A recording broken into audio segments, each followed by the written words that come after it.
লালমনিরহাটে পুলিশকে ধাক্কা দিয়ে হাতকড়া সহ পালিয়ে যাওয়া চুরির মামলার আসামি মনিরুল ইসলামকে গ্রেপ্তার করা হয়েছে। বুধবার সন্ধ্যায় হাতীবান্ধা উপজেলার সিঙ্গিমারি এলাকা থেকে পালানোর পর অভিযান চালিয়ে বৃহস্পতিবার ভোরে তাকে আটক করা হয়। পুলিশ জানায়, চুরির অভিযোগে সন্ধ্যায় মনিরুল ইসলামকে আটক করা হয়। হাতকড়া পরিয়ে থানায় নিয়ে আসার পথে এসআই মতিউর রহমানকে হঠাৎ ধাক্কা দিয়ে ফেলে দিয়ে হাতকড়া পরা অবস্থাতেই দৌড়ে পালিয়ে যায়।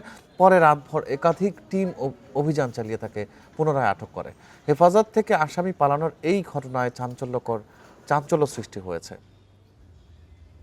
হাতীবান্ধা থানা পুলিশ রাতভর অভিযান চালিয়ে আজকে সকালবেলা সিঙ্গিমারি ৬ নং ওয়ার্ড এলাকা থেকে তাকে আমরা গ্রেপ্তার করতে সক্ষম হই।